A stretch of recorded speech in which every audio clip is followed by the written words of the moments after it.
The breaking point. The Galactic Coalition chamber gleamed with artificial perfection. 12 massive crystal pillars stretched toward a ceiling that displayed the real-time movements of 1,000 star systems. Ambassador Elena Reyes stood at the center of the circular floor, her diplomatic uniform crisp against her dark skin, chin raised despite the weight pressing down on her shoulders. She represented Earth, humanity, a species still considered primitive by the standards of the 17 alien civilizations that comprise the coalition. "The terms are reasonable," Ambassador Reyes said, first speaker Vex Lore, his translucent skin pulsing with bioluminescent patterns that betrayed his irritation. The Aludran leader's 6 eyes blinked in sequence. "Earth has been granted 70 orbital cycles to comply. Your military vessels will be decommissioned. Your quantum research facilities will be placed under coalition oversight. Your AI development will cease." Elena maintained her composure, though internally she seethed. "And in exchange, Earth receives protection." "Protection you desperately need," interjected Kralthi, the insectoid representative of the Sarvathi hive. Her mandibles clicked with what passed for laughter among her kind. "The void wraiths approach from the galactic rim. Without our shield network, your planet would be consumed within a standard year." Elena had heard this threat for decades. The mysterious void wraiths, an enemy so terrible that only the coalition's unified defenses could repel them. An enemy conveniently never seen by human eyes. "My government requires time to consider these generous terms," Elena said, choosing her words carefully. The chamber erupted in murmurs and clicks and harmonic whistles, the sounds of 17 species expressing displeasure simultaneously. "There is nothing to consider," said Vex Lore, rising from his hovering chair. "The coalition has been patient with Earth. Too patient. Your kind develops technologies without understanding consequences. Your weapons research threatens stability. Your expansion threatens established territories."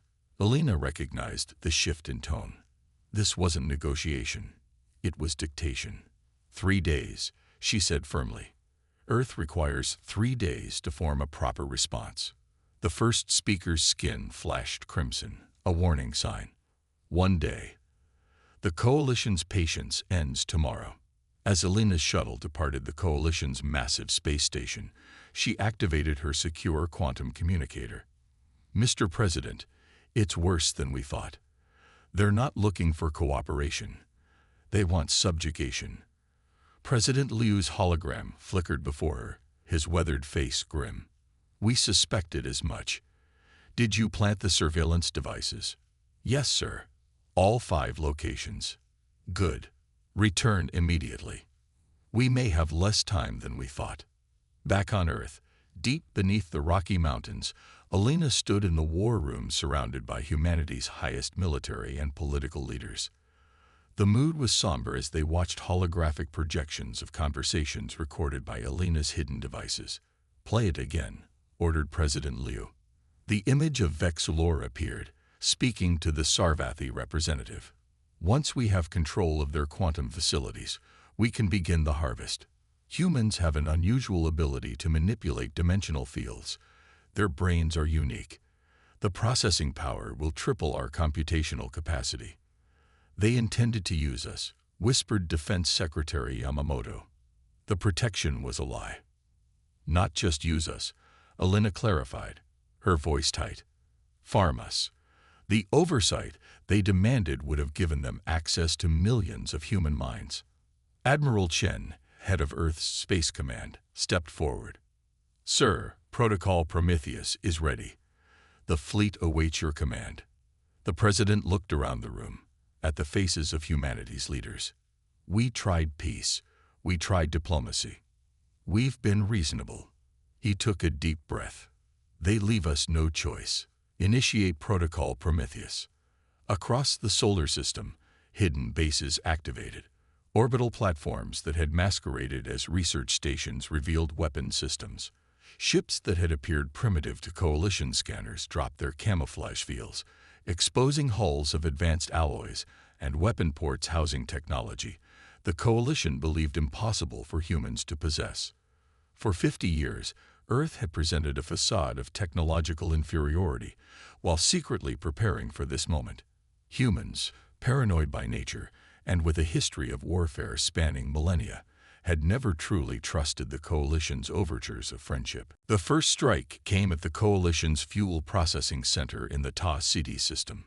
3 human vessels, previously unknown to Coalition intelligence, emerged from quantum tunnels directly within the facility's defensive perimeter. Advanced EMP weapons disabled the station's shields before a single shot could be fired. Within minutes, the largest fuel production facility in Coalition space was under human control. Simultaneously, Earth's Cyber Warfare Division launched attacks against Coalition communication networks. Algorithms designed to mimic the thought patterns of 17 different species infiltrated secure systems, creating chaos as contradictory orders spread throughout the Coalition fleet.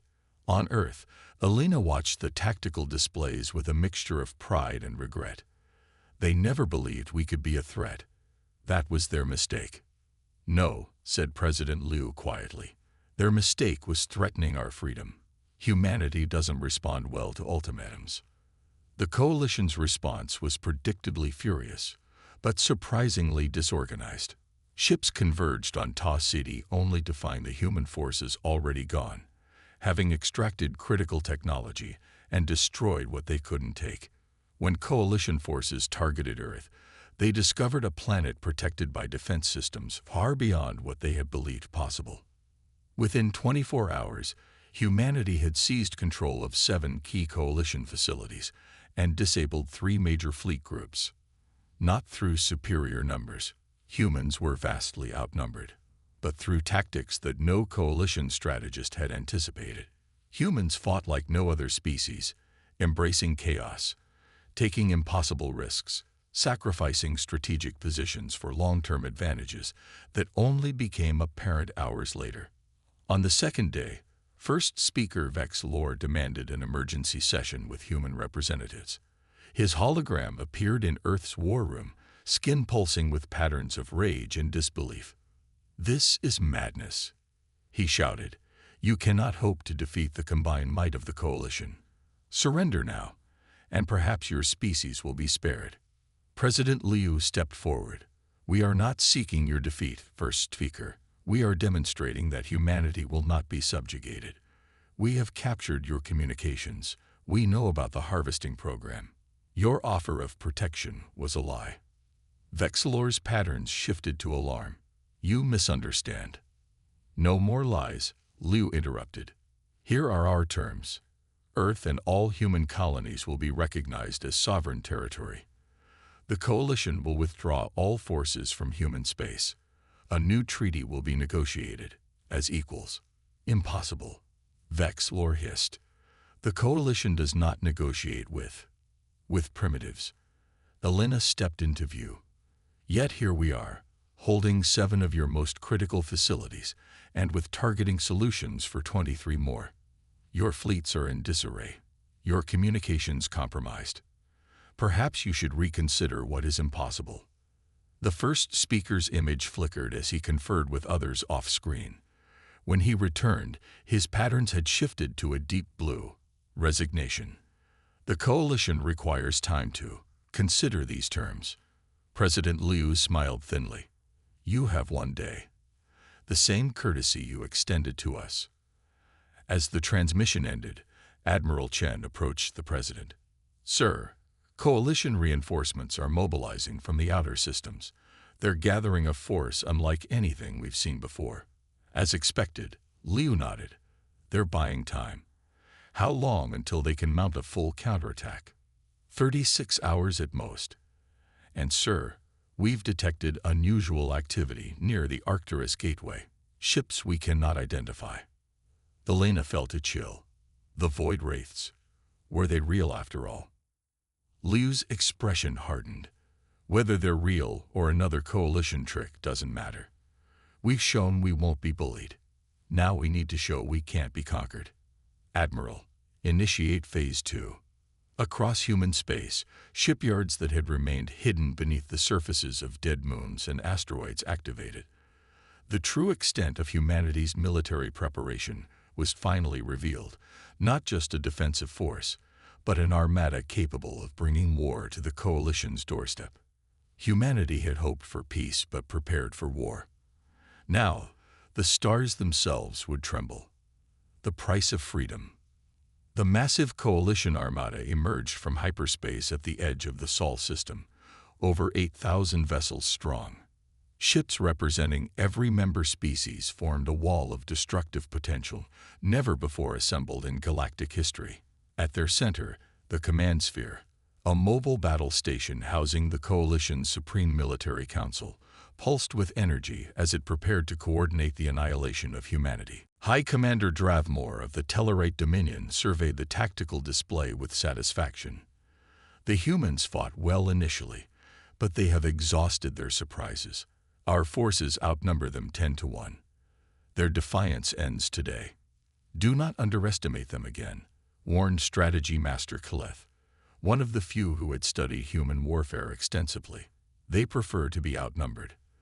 Their tactical doctrines embrace asymmetric engagement. Irrelevant, Dravmore dismissed with a wave of his armored claw. Begin the attack. Full advance on all vectors. On Earth, President Liu and the War Council watched the approaching armada with grim determination. The room was silent save for the soft hum of quantum computers calculating survival probabilities. They've committed their entire fleet, Admiral Chen observed, just as we hoped. And the Arcturus situation? Liu asked. The Lina, now serving as Strategic Intelligence Director, brought up a separate display. Still unclear. 27 vessels of unknown configuration holding position near the gateway. They're watching, not engaging. Leo nodded. Then we proceed as planned. Admiral, you have command of the defense. Director Reyes, prepare to execute the Arcturus Protocol. The coalition attack began with a massive barrage against Earth's outer defense grid. Thousands of missiles and energy weapons converged on the orbital platforms protecting humanity's homeworld. To the coalition's surprise, many shots passed through seemingly solid structures. Holograms. Dravmore roared. Find the real defenses. By then, it was too late. The actual human defense platforms, smaller, more numerous, and distributed throughout the debris field surrounding Earth, opened fire from optimal positions. Advanced point defense systems and countermeasures protected these platforms as they systematically targeted the coalition's frontline ships. Simultaneously, human vessels executed a maneuver that coalition tacticians had deemed impossible. They performed coordinated micro-jumps, appearing for seconds within the coalition formation, firing precisely calculated shots before jumping away. They're targeting our command ships. Killeth shouted as another cruiser exploded. How are they identifying them so quickly? The answer came too late. Human intelligence had thoroughly infiltrated coalition communications. Every encrypted transmission, every tactical order was being intercepted, decoded, and countered before it could be fully implemented. After 3 hours of battle, the coalition advance had stalled. Despite their overwhelming numbers, they had failed to breach Earth's defensive perimeter. Worse, they had lost over 1,000 ships while confirming only 86 human vessels destroyed. Aboard the command sphere, panic was setting in. This is impossible, Dravmore muttered. They cannot be this advanced. They cannot be this prepared. It's not their technology, Killeth said quietly. It's their mindset. Humans have spent their entire evolutionary history fighting. Against nature, against each other. War is integral to their development in a way none of our species can comprehend. Before Dravmore could respond, alarms blared throughout the command center. Multiple anomalies detected near Arcturus. An officer reported. Energy signatures unlike anything in our database. On tactical displays across both fleets, a new force emerged. The mysterious vessels that had been observing from Arcturus were on the move, but not toward the battle.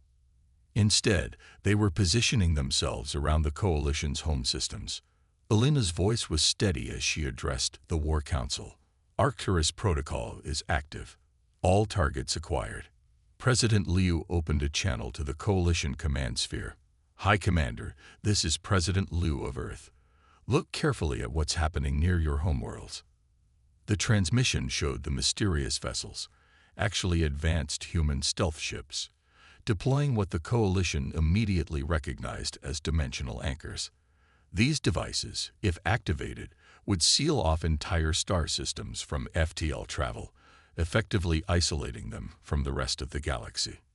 "This is your final warning," Liu continued. "Withdraw your forces immediately, or we will activate these anchors. Your homeworlds will be cut off from the rest of the galaxy for decades. Your peoples will be stranded, your economies will collapse, and your civilizations will face inevitable regression." Drathmore's voice trembled with rage. "This is barbaric. You would condemn billions to isolation. We would prevent you from condemning billions of humans to slavery or extinction." Elena countered. "The choice is yours. Peace as equals, or mutual destruction." As the Coalition commanders deliberated, something unexpected occurred. 3 Coalition vessels broke formation and moved to position themselves between the human defenses and the main Coalition fleet. They broadcast on all frequencies. "This is Sub-Commander Ultana of the Viridian Republic. We stand with Earth. We have seen the evidence of the harvesting program. We will not participate in this atrocity." One by one, other ships followed. First dozens, then hundreds. Not all species joined the defection, but enough to fracture the Coalition's united front.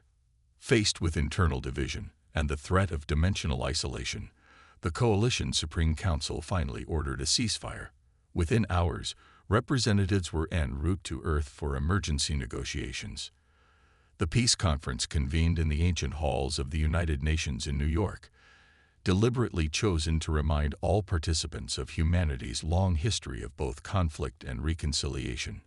Elena led the human delegation, facing representatives from all 17 Coalition species.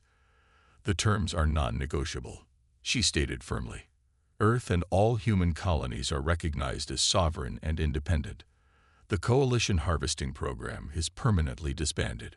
All research derived from unconsenting sentient beings is to be destroyed." Vexilor, humbled but still proud, leaned forward. "And what assurances do we have that humanity will not use its considerable military prowess against us in the future?" "The same assurances we have from you," Elena replied evenly. "Mutual respect and the understanding that conflict benefits no one." The resulting Terran Accords represented the dawn of a new era in galactic politics. The Coalition was reformed, with Earth joining as an equal member rather than a subject race. The mysterious Void Wraiths, revealed to be a fabrication created to justify Coalition military expansion, were struck from official records. 1 year later, Elena stood on the observation deck of Harmony Station, a neutral diplomatic outpost constructed in orbit around Proxima Centauri. Beside her stood Ultana, the Viridian commander whose defection had helped turn the tide. "Do you regret it?" Elena asked, watching ships from a dozen worlds passing through the busy transit hub. "Standing against your own people?" Ultana's crystalline features shifted, and what Elena had learned was a smile. "My people were wrong. Sometimes loyalty requires opposition." The Viridian gestured toward the bustling activity below. "Look at what we've built together in just 1 year. Trade has increased. Cultural exchange flourishes. Even scientific cooperation exceeds previous levels." Elena nodded. "We had to show our strength before they would accept our friendship. A paradox my people are still struggling to understand," Ultana admitted, "but one that humans seem born knowing." As they watched, a Coalition diplomatic vessel docked alongside a human military cruiser. Former enemies, now cautious allies, united by the hard-earned knowledge that the stars held room enough for all, if approached with both strength and wisdom. Humanity had claimed its place among the stars not through submission, but through defiance. Not through weakness, but through revealed strength. The galaxy had trembled, then adapted. And perhaps that was the most human outcome of all.